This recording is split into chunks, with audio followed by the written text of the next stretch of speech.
Bienvenidos a la mejor asesoría educativa. En esta oportunidad vamos a comenzar la serie de videos correspondiente a la producción de potencia utilizando como sustancia de trabajo una que siempre se encontrará en estado gaseoso. Hasta ahora hemos visto la producción de potencia a vapor desarrollada en el ciclo Rankine.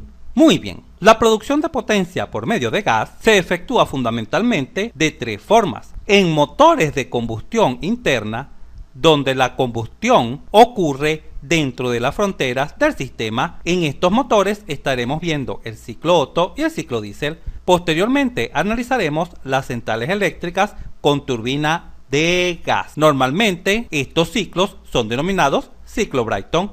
Y finalizaremos este apartado analizando el flujo compresible tanto en toberas como en difusores. En este video comenzaremos a desarrollar los motores de combustión interna y, como siempre, el primer paso será cómo se logra obtener la potencia en un motor de combustión interna, de tal forma que cuando visualicemos en detalle el ciclo de Otto y el ciclo Diesel, dominemos completamente los cálculos realizados, es decir, conozcas perfectamente cómo se utiliza la potencia desarrollada en estos casos. Recuerda que acá en la mejor asesoría educativa, más allá de realizar cálculos, siempre se procura explicar en detalle cómo funcionan los motores, así como explicamos en detalle cómo una turbina generaba la potencia. Excelente, comencemos. Las partes fundamentales de un motor de combustión interna son tres: el corazón del motor, que es el bloque, donde se encuentran los cilindros, es decir, perforaciones perfectamente cilíndricas, donde vamos a ubicar los pistones.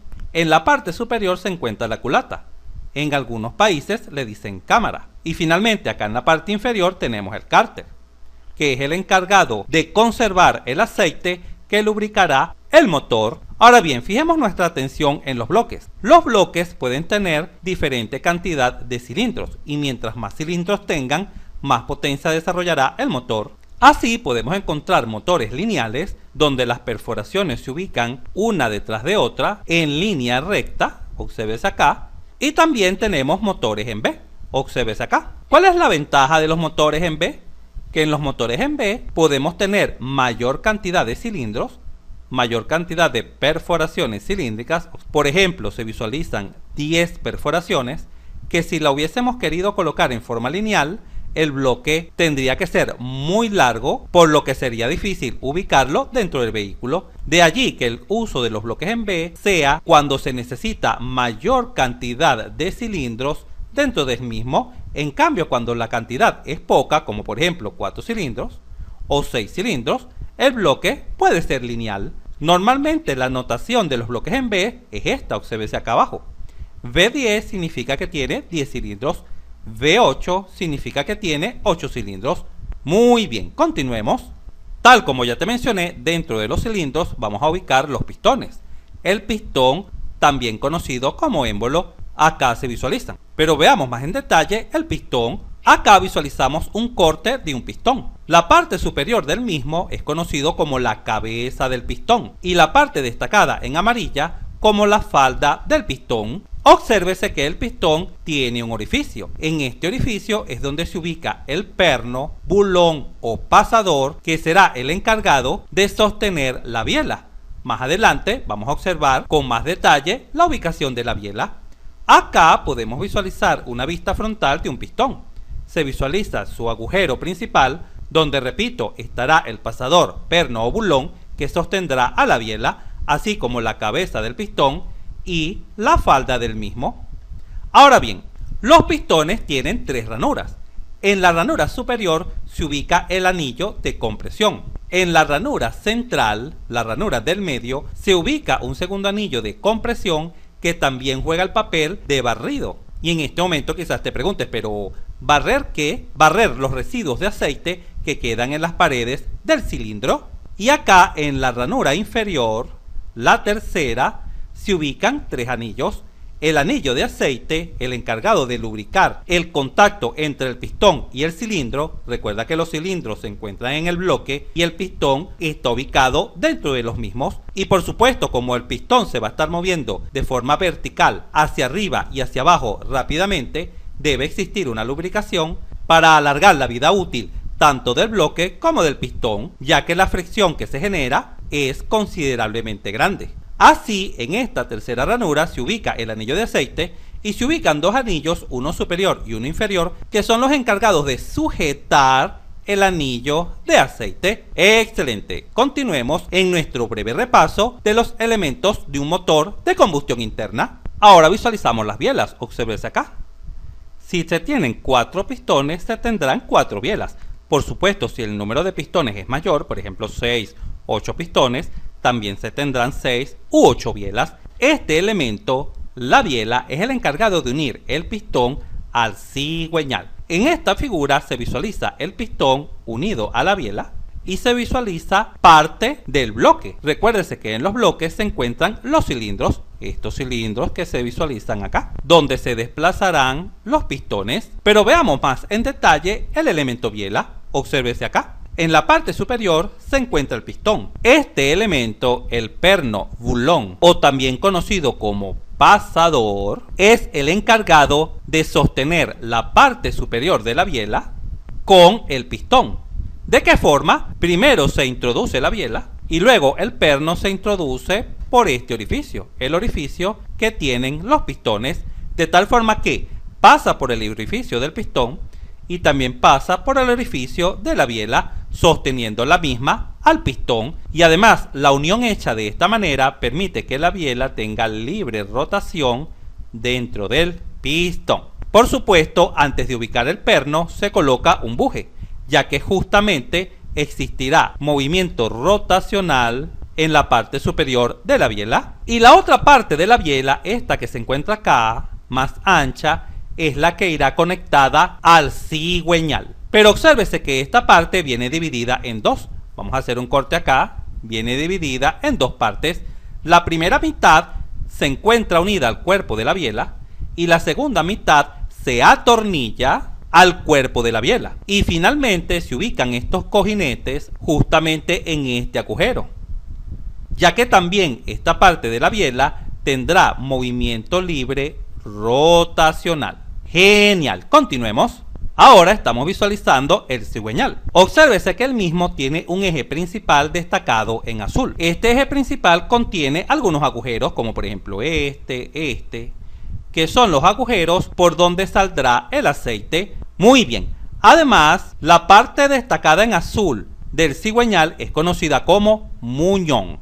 Así tenemos un muñón acá, tenemos un segundo muñón, un tercer muñón, en este caso. Y los elementos destacados en verdes del cigüeñal, este que está acá, son conocidos como los pasadores de manivela.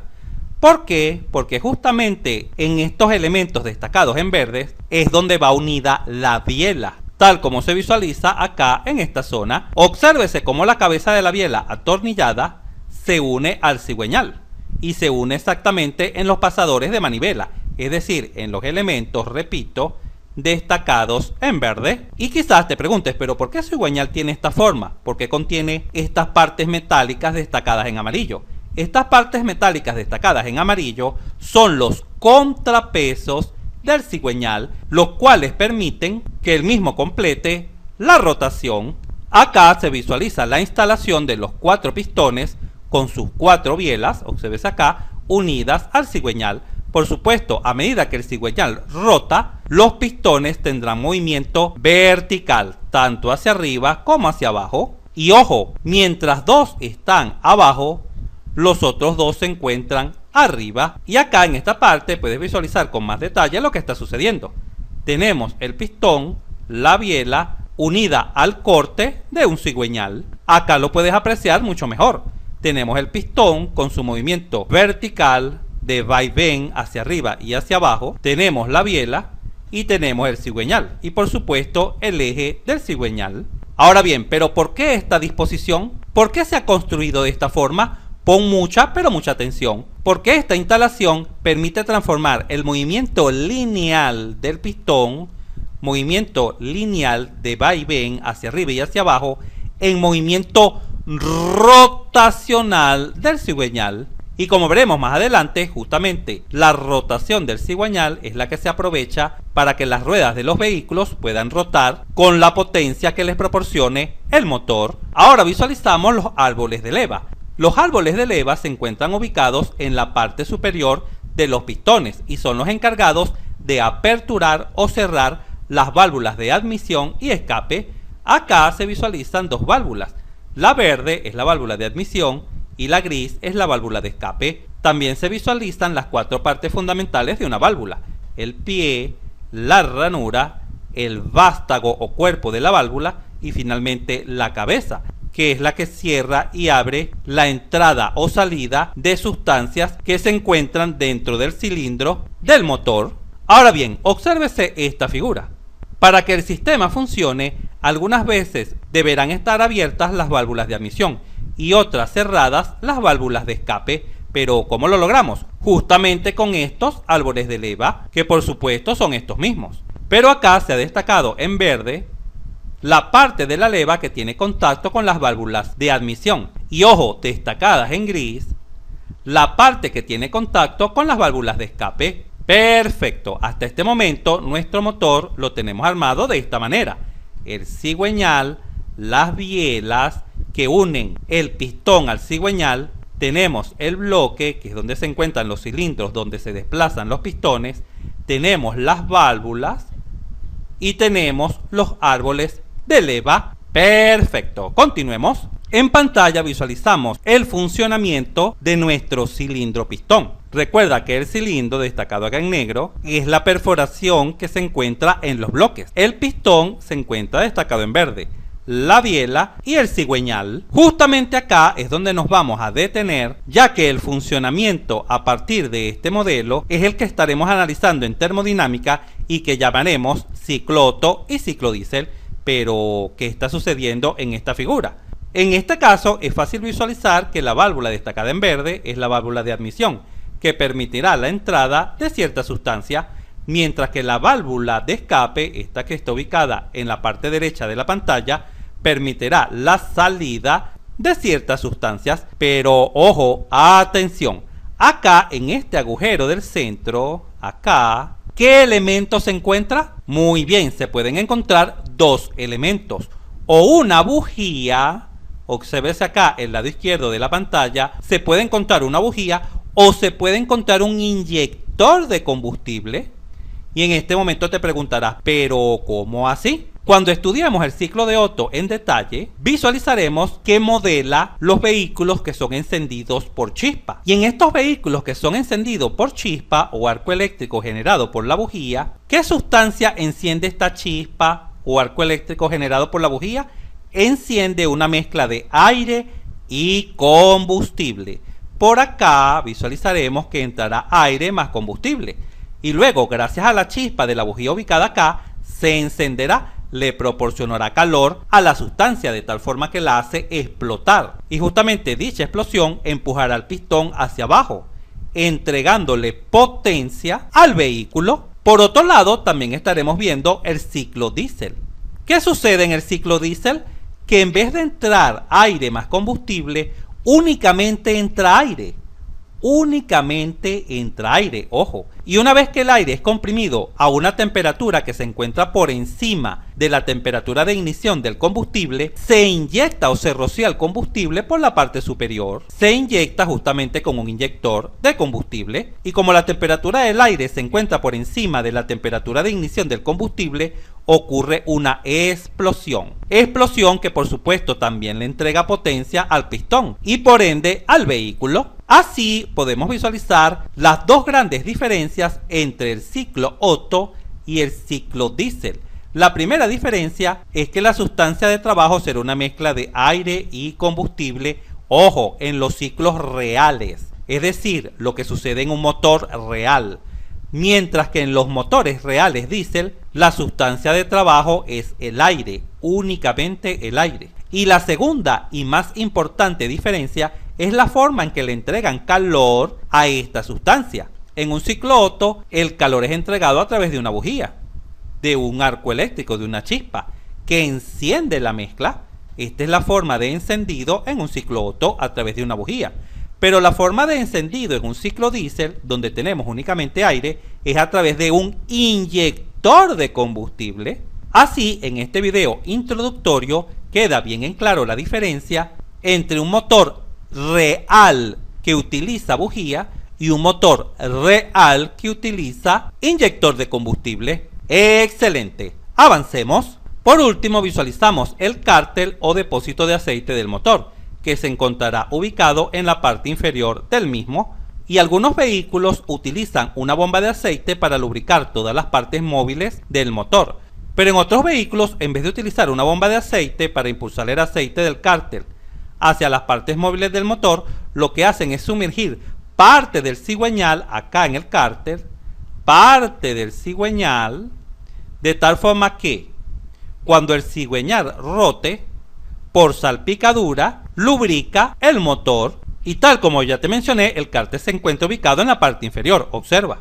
acá. De esta forma, en pantalla podemos visualizar un motor básico que utiliza combustión interna. ¿Y por qué se llama interna? Porque ocurre dentro del cilindro. Vamos a destacar nuestro sistema. Si tomamos como sistema todo lo que está dentro del cilindro, visualizamos que la combustión ocurre dentro del mismo, no fuera del mismo, como ocurría en los ciclos Rankine, donde la caldera le aportaba calor al agua. ¿Pero de dónde se lo aportaba? Desde afuera, de manera externa.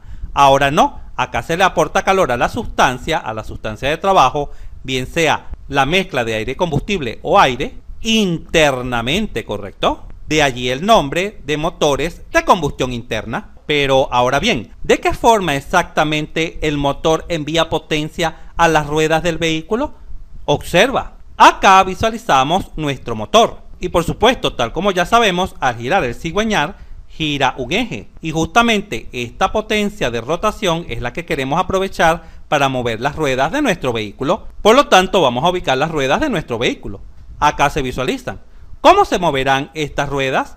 De la siguiente manera, se ubica este elemento, obsérvese acá este eje, ojo, no es un eje rígido, acá se encuentra una unión de tipo cardán que le permite cierta tracción al eje, así como cierta libertad de rotación. Luego, esta rotación es transmitida a través del árbol de transmisión al diferencial, y justamente el diferencial es el encargado de enviar esta rotación a la rotación de nuestro vehículo. Pero claro, en este momento no logramos visualizar exactamente cómo la rotación que proviene del motor se convierte en la rotación de nuestras ruedas. Para saberlo, debemos ver el detalle de este elemento, del diferencial. Observa, acá se visualiza un corte del eje de transmisión, eje destacado en negro. Observa que al finalizar este eje se encuentra un piñón con cierto número de dientes. Piñón que rota gracias a la potencia proporcionada por el motor que ya se ha descrito. Ahora bien, al girar este piñón, hace girar esta corona, obsérvese acá, que se encuentra totalmente perpendicular al eje del piñón. Es decir, este es el eje del piñón y este es el eje de la corona. Se cruzan perpendicularmente, es decir, formando un ángulo de 90 grados. Luego, a la corona se encuentran soldadas un par de piñones, conocidos como satélites. En este momento estoy mostrando uno solo y en breves segundos colocaré el segundo, que se encuentra ubicado acá en la parte superior. Por supuesto, solidario a la corona, de tal forma que cuando la corona rota de esta manera, todo este elemento también rota. Pero ojo, ojo, la rotación de este piñón es libre, es totalmente libre. Y quizás en este momento te preguntes, pero entonces, ¿cuál es el papel de este piñón destacado en amarillo de nombre de satélite? Transmitir rotación a los semiejes o palier, que no son más que los ejes de las ruedas. Es decir, una rueda se encuentra ubicada acá y otra rueda se encuentra ubicada en esta parte. De tal forma que estos semiejes destacados en azul pertenecen a las ruedas. Obsérvese que estos semiejes de la rueda derecha e izquierda se encuentran también dos piñones, este piñón destacado en azul y este otro piñón destacado en azul, que se encuentra en contacto con el satélite. Y finalmente se coloca el último piñón, este que se encuentra acá, que también es conocido como satélite. Ahora bien, pon mucha atención. Cuando el vehículo se desplaza en línea recta, en una carretera totalmente recta, el número de vueltas o de revoluciones de la rueda izquierda será igual al número de vueltas o revoluciones de la rueda derecha. Es decir, ambas ruedas se moverán a la misma velocidad. Pero, ¿qué sucede en una curva? Cuando se toma una curva así, observa la parte superior izquierda de la pantalla, vamos a suponer que acá se encuentra una rueda y acá se encuentra la rueda externa. Cuando el vehículo se desplaza en una curva, vamos a suponer que este es el centro de curvatura de la misma, observa lo que sucede. Vamos a extender este radio de curvatura. La rueda interna recorrerá menos distancia que la rueda externa, ¿correcto? La rueda externa tiene que recorrer más distancia. Por lo tanto, esta rueda, la interna, debe moverse más lenta que la rueda externa. La rueda externa debe moverse más rápido. ¿Y cómo se logra que una rueda gire más rápido o más lenta que la otra? Se logra justamente a los piñones satélite, a estos piñones destacados en amarillo.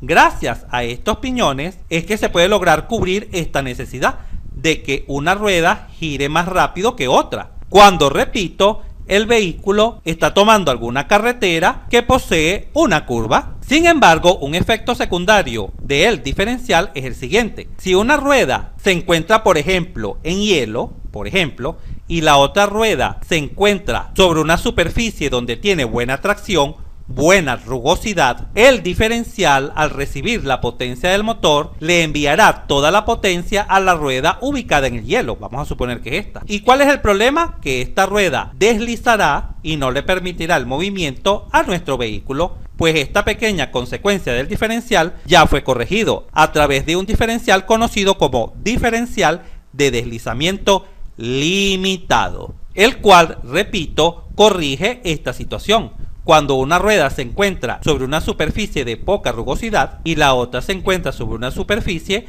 de buena rugosidad, es decir, que tiene buena tracción, el diferencial de deslizamiento limitado enviará la potencia recibida por el motor justamente a la rueda que tiene mayor tracción, permitiendo a nuestro vehículo avanzar ante este posible hecho en que se encuentre. Y así podemos concluir que el diferencial tiene dos grandes funciones. La primera, convertir esta potencia de rotación que proviene del motor, que proviene a través del árbol de transmisión, esta que está acá, la transmite en forma perpendicular a las ruedas. Esa es la primera función del diferencial. Y la segunda función es que cuando un vehículo toma una curva, permita que una rueda gire más rápido o más lenta que la otra. ¡Genial! No te pierdas nuestro próximo video, donde estaré fijando mi atención acá, en el ciclo Otto y en el ciclo Diesel. No te lo pierdas. Si este video te fue útil, suscríbete a nuestro canal. Así nos ayudas a crecer. Si te gustó, dale un like. Y si conoces a alguien, algún compañero, amigo o familiar que le pueda servir esta información, por favor compártela. Y continúa aprendiendo de forma rápida y fácil sobre este tema mirando este video para que veas cómo entenderás mucho más este punto.